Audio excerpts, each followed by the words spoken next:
Now here is the risk that Brown had to take with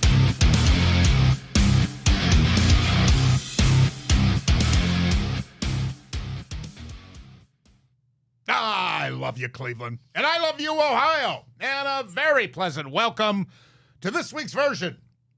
Bonus Time with Drennan here on the Big Play Sports Network. Hi, I'm Bruce Drennan along with Ryan Smith. We welcome you to our show this week. Plenty to cover. A little bit later on, we're going to have Mike Yeager, the head golf PGA golf professional general manager at Columbia Hills, where I belong, and we'll be previewing the fourth and final major. The British Open is upon us. Amazing how fast the summer's going, isn't it? But first things first, Ryan, how you doing? I'm doing pretty well, Bruce. You're talking about it. The summer is moving way too fast. Insane to think training camp is just a few weeks away and football season right on the horizon. Yeah, and I saw Tony Grossi just Monday of this week at Austin Carr's Celebrity Charity Open Invitational. I'm going to talk about that a little bit later in the show. But how can we not start but with the All-Star Classic? Last night in Atlanta, the National League won 7-6. Philadelphia's Kyle Schwarber, with three mighty swings in a home run swing-off, as they call it, to break the tie and give the National League its second All-Star victory in 12 years. The 95th All-Star Game was the first of its kind. It was 6-6 after 9 innings, and then the National League out-homered the American League 4-3 in what was arranged as a six-man swing-off, as they call it, because of Schwarber going a perfect 3 for 3 in the swing-off. He was named the Ted Williams All-Star Most Valuable Player. The collective bargaining agreement is why this format was installed to break a tie. It was the first time that it was needed, because the American League staged a dramatic comeback in this game. They were down 6-0. They came back and tied it, and that actually is an all-star record. It marked the longest comeback in all-star game history to tie or take the lead, and the previous high was 5 runs, and that goes back to 1955. Now, this was also the first all-star game to feature the automated ball strike challenge system, which resulted in 3 erroneous calls getting overturned. This system might be implemented in the major leagues as soon as next season. It was so nice to see Major League Baseball go back to the tradition of the players wearing their home and road uniforms rather than those stupid, unidentifiable American and National League costumes. Happy Halloween. It was also nice to see Major League Baseball recognize Hank Aaron and his historic accomplishment of hitting his 715th home run on April the 8th, 1974 at Atlanta Fulton County Stadium to surpass Babe Ruth's all-time record. It was also nice to see that Joe Torre was honored. Torre was the American League manager the last time the All-Star Game was in Atlanta. That was 25 years ago, as you know, because of Manfred's succumbing to political pressure. He moved the game out of there a few years ago and hurt all those small businessmen and women. American League manager Aaron Boone asked Torre to make a pitching change in this game, and Torre was Boone's manager when Boone was with the Yankees back in 2003. Torre, of course, managed 29 seasons in the big leagues. He ranks 5th all-time with 2,326 victories. In his 12 seasons with the Yankees, he won 4 World Series. And he also managed the New York Mets for 4 years, the Braves, who he played for 3, St. Louis, who he also played for 5, and the LA Dodgers for 3. Of course, Guardian superstar Jose Ramirez decided to skip the game to rest up for the post-All-Star break stretch drive. But the other Cleveland All-Star representative, Stephen Kwan, delivered one of his patented infield hits to score Bobby Witt, which tied the game, providing the RBI that historically staged the 6-run comeback. All in all, it was a glorious night for Major League Baseball. Ryan? It was a fun event, Bruce. It was really cool to see Stephen Kwan there in the top of the ninth tie things up. What a perfect guards ball moment that was, a little 10-foot dribbler to bring in Bobby Witt. It was fun, Bruce. I agree about the uniforms. It's nice to get away from those highlighters, whatever they were a couple years ago, and get back to the basics. I think that's a step in the right direction. I was more tuned into the home run derby, though, I'll be honest with you, Bruce, than the All-Star game. Well, I was going to follow up with the home run derby. Cal Raleigh, my goodness gracious. Amazing. And how about the fact that he recorded a video when he was 8 years old pretending he was the home run derby champion? I thought that was very touching. He's the first catcher to win, a switch hitter. Adley Rutschman of Baltimore was the other. Second Mariner ever to win the home run derby contest. Ken Griffey Jr. did it 3 times, 94, 98, 99. And this year, Raleigh has 38 home runs. Only Barry Bonds had more at the All-Star break with 39 back in 2001. And, of course, Raleigh beat Pittsburgh's O'Neill Cruz and then Junior Caminero of Tampa Bay. So it was fun the night before the All-Star game. And they draw what did you think of the format to decide the actual game with the home run derby type format? I didn't mind it. I kind of like when it was just the outs, the system. It was really easy to track. It's interesting when you have like the 500-foot home run. O'Neill Cruz hit a 513 missile, which is insane. You have to get I think it was like a 420-foot to get an extra out. It was okay. The All-Star, it was a good product, and Cal Raleigh put on a show, and he's having a hell of a season. Now I'm just waiting to see if he's going to break Ken Griffey Jr.'s single-season record for the Mariners in terms of home runs, and he's on pace. Yeah, they're in contention, too. No question about it. So now it's time to focus on the second half of the Guardians season. That's next on Bonus Time with Drennan here on Big Play. The Big Play Sports Network is brought to you by Fairway Ford, the largest inventory of new Ford trucks, the lowest pricing, and same hometown level of service. Visit fairwayfordohio.com today. Well, the All-Star break is over, and the Guardians will get back in action on Friday, hosting the Athletics for a weekend series. But let's start with Shane Bieber. Bieber's been making steady progress in his comeback from Tommy John. And just yesterday, Bieber began a rehab assignment with the team's rookie-level Arizona Complex League team. He faced the Arizona Complex League Dodgers and struck out 5 batters in 2 scoreless innings. He allowed a single and a walk. Did great. This is the first step, obviously, for him before several minor league starts that puts him in the timeline of returning in early to mid-August.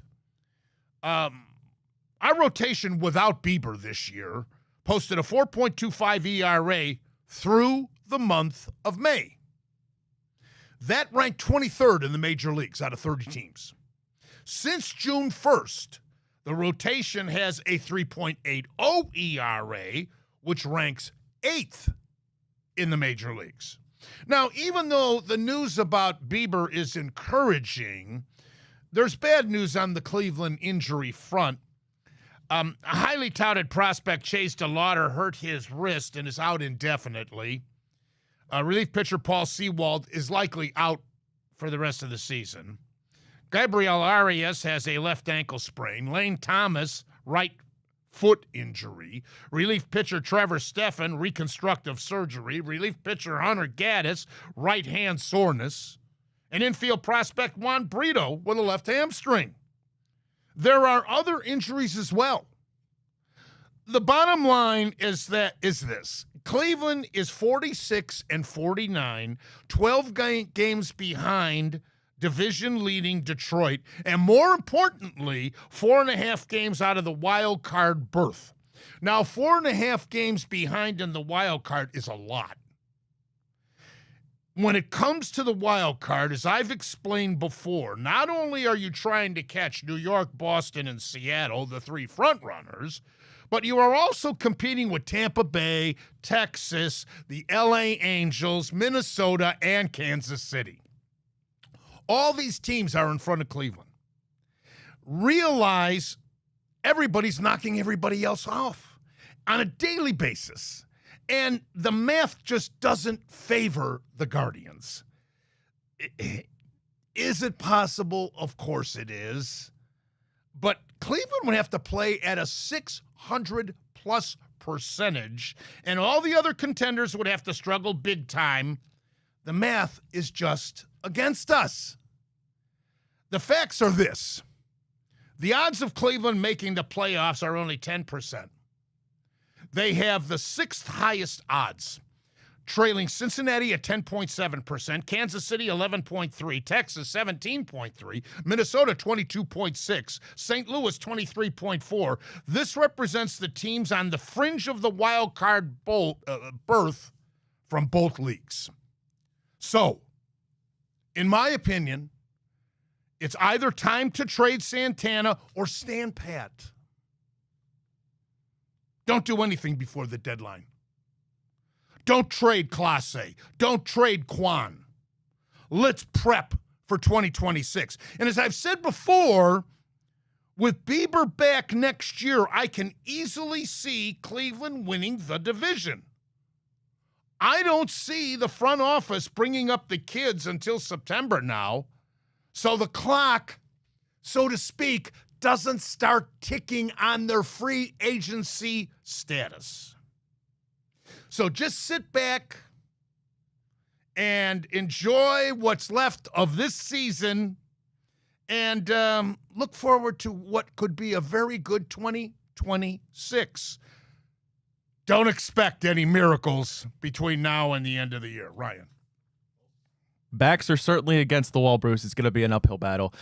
I suppose, I mean, if you rattle off a series win against the Athletics, a series win against the Orioles, and then a series win against the against the Athletics, then the Orioles, then the Royals, you're cooking with something, Bruce. But again, when we get to the July 31st deadline, I think a lot of fans are going to be probably disappointed because I do think they're not going to make many moves. They're going to stand pat, which will bother a lot of people. But at the same time, I think you have to realize the season is very close to being almost over in terms of your wild card potential, and you got to prep for 2026. Bruce, it seems like every other year is the year the Guardians really make some noise. I want to acknowledge the some of the picks that the Guardians organization made as far as the draft. At number 27, they took this kid, Jace Laviolette, outfielder from Texas A&M. Some have called the projections by these people, sometimes are outrageous, but they said Aaron Judge of college baseball.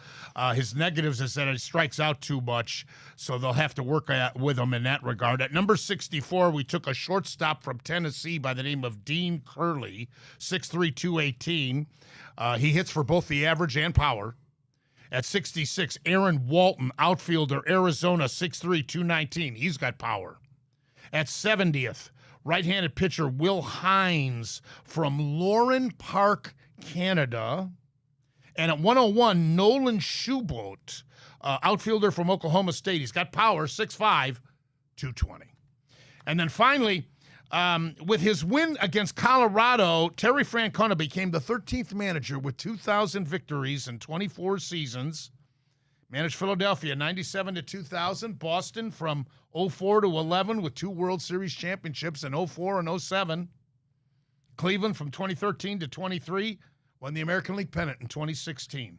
Tito is second among active managers in victories. Only Bruce Bochy of Texas has more with 2,218. He ranks 6th all time. Still to come, Mike Yeager. Preview the British Open and much more on Bonus Time with Drennan here on Big Play. The Big Play Sports Network is brought to you by Pure AV, luxury home automation. Experience your dream smart home by visiting pureavcorp.com.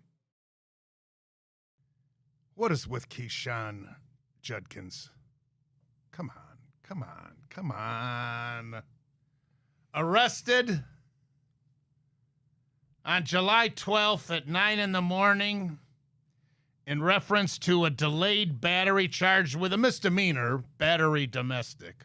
According to the arrest report, the victim told police Judkins became frustrated after reading certain text messages and punched the victim in the mouth and chin with a closed fist. Also punched the victim in the arm and thigh numerous times. When the victim was asked why she didn't call 911 immediately, she said she felt bad due to Judkins' recent success and didn't want to damage his career. But after speaking to her family and friends, she came to the realization that something needed to be done. Judkins is unsigned, by the way, so the NFL's personal conduct policy won't necessarily apply here until he does. Any comment, Ryan? Talk about losing your leverage if you're Quinshon Judkins. Bruce, it's despicable. It's disgusting behavior, first of all, to ever hit a woman, lay hands on them, if it's true. Innocent until proven guilty, I suppose. But it's just a continued pattern of recent draft picks we've seen from the Cleveland Browns. Obviously, Quinshon Judkins this year, Mike Hall, basically the same thing last year, and then a year before that, Perrion Winfrey. Those are three draft picks that have had a horrible start to their career in terms of their reputation. And whether or not that's Andrew Berry's fault in terms of he should have saw signs that these players were going to be head cases, I don't know. But I don't subscribe to that, but that's your choice. But Quinshon Judkins, out of all the rookies, was going to come in and make the most immediate impact. Mason Graham is going to cause havoc on the D-line. Carson Schlesinger is going to get thrown into the game right away. But Quinshon Judkins was going to be the RB1 the second he touched the field for the Cleveland Browns. No doubt in my mind will he be a better running back than Jerome Ford. The Browns were going to go back to this West Coast 12 personnel offense where you're going to run the ball down teams' throats. And now I don't know when Quinshon Judkins is going to be back on the field. He was going to be such a big part of this Browns offense early and often, and now he just threw away that for what I assume is going to be a typical 6-game suspension, Bruce, and it makes me just sick to my stomach. Looks like this dome's going through, huh? Yeah, woo! I know that Mayor Bibb said that they're going to develop the area. They may blow up this place, you know. Yeah, let's just get out before they do it. Our studios are located in Burke Lakefront Airport. State-of-the-art studios. It'd be a shame to ruin it. It would. We'll move to Brook Park. Moving to Brook Park. Very good. We'll be moving to the next segment in just a moment. Bonus time with Drennan Big Play. The Big Play Sports Network is brought to you by Infinity. Luxury experiences for those who dare to be different. Visit infinityofbeechwood.com today. My dear friend Austin Carr, Mr. Cavalier, conducted the Austin Carr Celebrity Golf Invitational this past Monday, benefiting Youth Opportunities Unlimited. It's the 15th annual. I don't think I've missed one over these 15 years. YOU is a nonprofit workforce organization based right here in Cleveland. And for 40 years, serving teens and young adults ages 14 through 19 living in under-resourced areas of northeastern Ohio. And the mission is to prepare teens and young adults to become economically self-sufficient contributors to building northeastern Ohio's educated and skilled workforce. YOU employment programs have helped nearly 5,000 teens and young adults for career pathways through summer and year-round jobs, internships, industry-specific credential training, and YOU school programs have helped hundreds of kids. They have these kids featured with the various groups.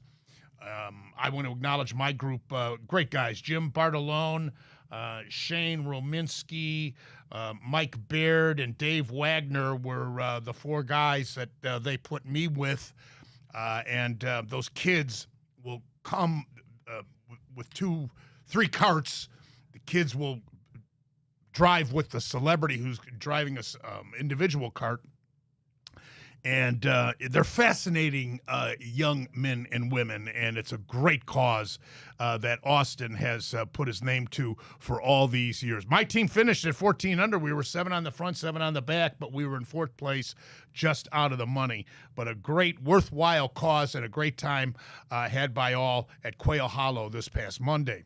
Now, before we move on to Mike Yeager, who's next, to preview the British Open, I got to tell you a little golf story.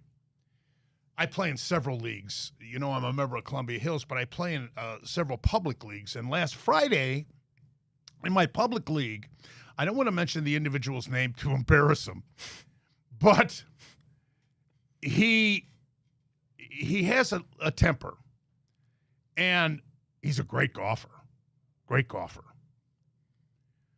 But he wasn't playing well. And on the 6th hole, he hit a bad shot, and he came over to me. He said, I'm through. No more golf for me. I'm done. So we get to the 7th hole, and he hits his drive, and he dubs it. He hits a grounder. He took his club, and he went like this and tried to hold up from throwing it, but he couldn't hold up. So it actually went behind him like a whirly-bird helicopter propellers. Rising. It goes up into this gigantic tree. And didn't come down. Oh, Lord. So I'm roaring. We're looking for it. We can't find it. Now, we had a foursome of old-timers behind us. 3 holes back. We can't find it. Next thing I know, one of the guys in my group is climbing up the tree to try to find it. I said, Dave, what in heaven's name are you doing? After, I would say, 8 minutes, we finally spotted it. The head of the club was wedged between 2 branches. So they take their ball retriever, you know, where you can go into the water, you can extend the thing. They can't reach that high. I'm roaring the whole time. They finally get it down. By the time they get it down, these 4 old-timers had caught up to us, and they're waiting for us to hit. I hardly could concentrate getting over the ball. And then he says, you know, when nobody wanted to play with me and I was a jerk, I was playing such great golf. Now I'm mellowed and I'm such a nice guy, and I'm playing lousy golf. I got to go back to being a jerk. After that, he played great golf, and we won. That's why I use cheap clubs, Bruce, because I know my temper. Oh, God. One of the funniest experiences I've ever had on a golf course. Mike Yeager next. Bonus time with Drennan on Big Play. The Big Play Sports Network is brought to you by Garage Beer. No bitterness, no frills, no IPA, just beer-flavored beer. Find local retailers who sell garage beer near you by visiting drinkgaragebeer.com. I love you, Menor Nissan. Hi, Bruce Drennan here from my good friends at Menor Nissan, Ray Sminchak, the whole staff. As you know, I've been doing a lot of our shows down in Florida, just returned. Great to be back on the home confines of our beautiful studios here at Burke Lakefront Airport for Big Play. But I got to tell you, I drove my Nissan Rogue from Menor Nissan down to Florida, had the rack up on top with extra luggage. It was absolutely the most splendid, beautiful ride. Just as smooth as could be. My wife also drives a Rogue. We rotated driving down there and back, but I just can't recommend it any more so to you. Get on out there, test drive a Rogue or a Murano or any of the other great products that they have out there at Menor Nissan. Don't forget, they're now in partnership with Infinity of Akron and Infinity of Beechwood. Check those great vehicles out as well. Service department is absolutely fantastic. Went back to the dealership to get maintenance after that long drive down there and back. And give them a call. Set up an appointment. Of course, check out their website at menornissan.com. That's menornissan.com. I love you, Menor Nissan. Well, the 4th and final major of the year in professional golf is upon us, as we've been saying and promoting that Mike Yeager, the general manager and PGA golf professional from Columbia Hills Country Club, where I'm a proud member, is joining us to preview this 4th and final major, as he does before every major. Mike, good to have you on the show. Here we go again. Yes, sir. Good to be here. I am really looking forward to this one because it's unique in a few different ways. It's at this Royal Portrush, which is actually in Ireland. It's Rory McIlroy's home course, and of course Lowry's from Ireland too. What can you tell us about this course? I hear you got to hit the fairway. Is that right? Yeah, they have some more narrow fairways than some of the link style courses, but if you've watched any Open Championships over the years, it's got the famous pot bunkers, it's got the long wispy rough, it's right on the ocean. One interesting fact, I believe, if memory serves me, 16 of the 18 holes all face the same direction, so you're going to get that strong wind off the ocean, left to right. And these tour pros, that's going to mess with them with their yardages, their ball flight. It just mentally messes with you with a left to right wind. I'd much rather be downwind or have wind into me because you can really control your distance better. But anytime you get that strong left to right wind, you're making some pretty big guesses on a tight golf course. And of course, you can never predict the weather in the British Open. It can vary from day to day, and it's mostly bad. How much of an advantage is it for the Brits when it comes to this event, links golf? Well, I think historically, you just look at the winners, right? I mean, going back down the last few years, we had Shoffley, Harmon, Cam Smith is Australian, then Shane Lowry, Francisco Molinari, Spieth snuck in there, Stenson. So it's called all over the map. I mean, the folks that grew up playing golf here in America do not really, outside of some bad storms, play in this kind of weather historically, where the European golfers, they're used to putting their rain clothes on and slugging it around for 18 holes in this stuff. So again, I think that's the mentality of it, where it could get under the skin of a U.S. golfer more so than it would be a European. The last time, correct me if I'm wrong, Mike, the last time that it was at Royal Portrush, didn't Shane Lowry win it? Yeah, he did. That was back a few years back, obviously. But yeah, you got Rory and Shane Lowry from the area. I believe Rory grew up like 60 miles from this golf course. And back when we all started learning about Rory, he got a sponsored exemption to play in this and prove that he really could hang with the big dogs. So I'm sure that their confidence is high. The crowds are going to be going nuts for them, which always helps as well. Well, I know he said, too, that the last time it was there, he was nervous because it was his home course. Yeah. He knew the fans were behind him. But I saw an interview with him just yesterday, and he said that this event, the fourth and final major at his home course, he had circled as much, if not more, than the Masters, which, of course, had always eluded him to complete the Grand Slam. Well, he's done that now, so how focused is he going to be? Or can you be too focused, Mike? I heard the same comments on an interview. I think it was last night I was watching the news, but that kind of took me back a little bit because he puts so much pressure on himself, and I think that's why that the Masters Championship eluded him for so long. So you hope that he doesn't put too much pressure and he can actually go out there and enjoy himself and play freely, because I think that's when he plays his best golf. How about Scheffler's chances? Oh, I mean, he's got a chance in any golf tournament he tees it up in. So, I mean, you look at the betting odds and the favorites, it's all Rory and Scheffler, right? But this is a unique tournament where you see some people like the Brian Harmons of the world that just put 4 good rounds together, because you're going to have blow-up holes out there. So if you can avoid, we all know Rory gets loose with his driver. Scotty starts missing putts. But, I mean, I'd be floored if they weren't in contention this week. But by his own admission, Scheffler has not performed tremendously. Like you say, anytime he tees it up, he can win a tournament no matter where it is in the world. Yeah. But by his own admission, links golf has not been his forte. Yeah, he's just not used to it. I mean, that's going back to what we were just saying. He doesn't have the experience on these type of golf courses, and his expectations for every tournament are way up high. So I think just with more practice and more experience on these golf courses, he'll figure it out. Curious to see what the weather does too. I mean, there's just some guys that just play good in weather. You know what I mean? So this is always an exciting one. I'm looking forward to it. This may sound odd, this next question I'm going to ask you, but is DeChambeau too long for this golf course? And the reason I phrase it that way is because this, as you've already pointed out, is in the rotation of the British Open that puts a priority on hitting the fairway. And it doesn't bother him when he's off the fairway on courses because he can power through the rough. You see what I'm saying?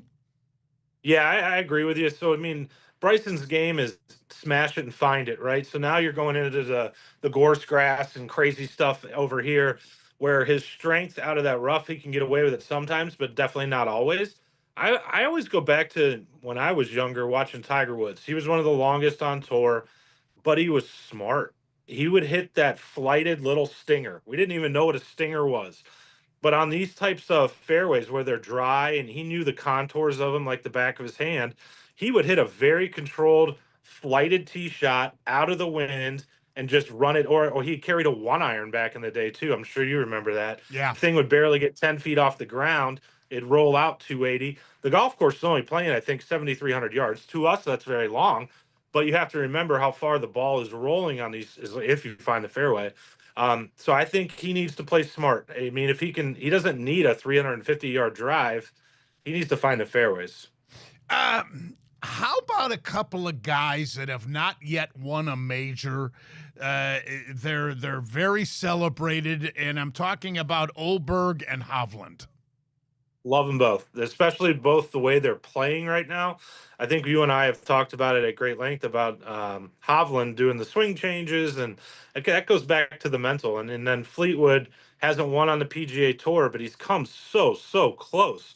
So now they're back in Europe where they're probably a little more comfortable, the type of golf they grew up playing. I wouldn't be surprised at all if either one of them knocked down the door too. Is another one that is playing fantastic this year is Seb Straka. I mean, he's been in contention a number of times this year and played pretty darn well again last week in Scotland. Yeah. Schauffele's the defending champion. He won 2 majors last year, and of course, this was one of them. But he had some injury problems earlier in the season. Mike, is he totally over that? He says he is, but again, it's with golfers, it's all about repetition. So you get an injury to a wrist or forearm, whatever he had, and he had to take some time off. So just like anybody else, you get a little rusty, and you gotta work that off through your not only practice but tournament repetitions and stuff like that. But he's one that shows up at majors. I mean, he could be playing poorly for a month, and then boom, he's 2 months off the lead on a Sunday. So he can figure it out anywhere. I've read quite a few articles about Jordan Spieth that he may be a real sleeper long shot for this tournament. Obviously, he's had some injuries. Obviously, he has been in a long drought. It's almost becoming like McIlroy was. Remember when Spieth came out of the box, he won those 3 majors like that. 1, 2, 3, boom, boom, boom. And since then, it's been a real struggle for him in the big tournaments. He's showing flashes, but what are his chances this week? I mean, he won this tournament back in 2017, but you think about it, that's what, 8 years ago or whatever now. He just can't get 4 rounds together is the hardest thing for him. He can get super hot and then he'll make a triple. It's consistency. So like he's got all the talent to win these golf tournaments, but he seems like he can't get out of his own way. And you're always hoping he can pull off the hero shot like he did at Royal Birkdale to win that thing. You remember him throwing his wedge after he held out that bunker shot, and you can't always rely on that. So you need the consistency of hitting the fairways, hitting the greens, making the par, and not taking those wild chances where it brings bogey or worse into play. You mentioned Straka. Another guy that's having a heck of a year is J.J. Spawn, who pulled off the U.S. Open after going bogey in 5 of the first 6 holes. Seemed like he was totally out of it, came back, hung in there, and of course dramatically finished with 17 and 18 in the fashion that he did. But he's having a heck of a year. Oh, yeah, and he almost seems like the type of guy that doesn't have a pulse, right? I was watching that whole tournament. I know you were loving it too, just watching everybody burn up. But, I mean, that was about as dramatic as I can recall in years of an ending of a golf tournament. And he looked like it was just ho-hum another day at work until that final putt dropped.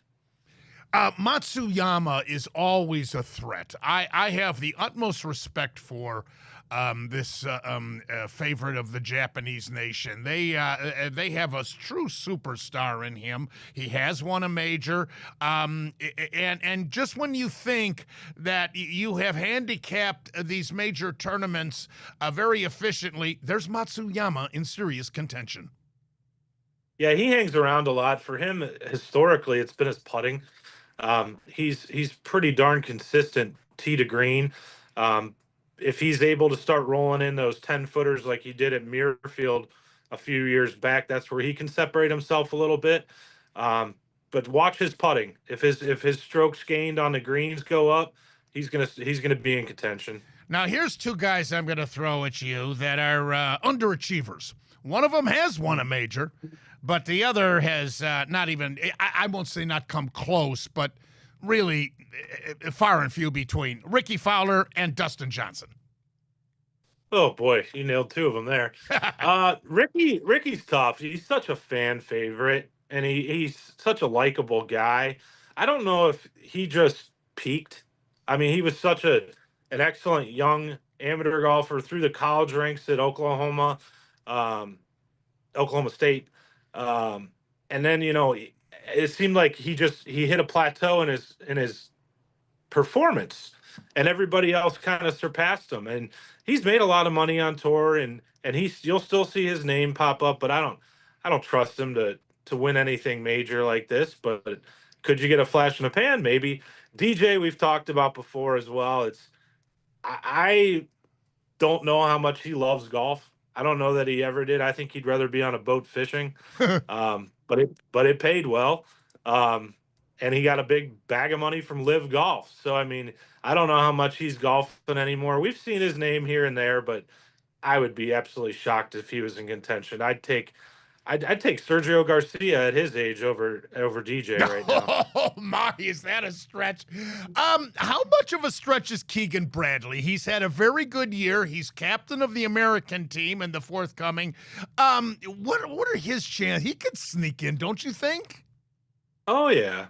It's all about getting hot at the right time. It's all about confidence with any of these golfers. So he's won a golf tournament. He's competed in majors. He's obviously played in a number of Ryder Cups. He's not lacking any confidence, I can tell you that. His game's turned around dramatically since he switched to that putter, that jailbird putter he's been using, and seeing that ball go in the hole. It's huge for him. So.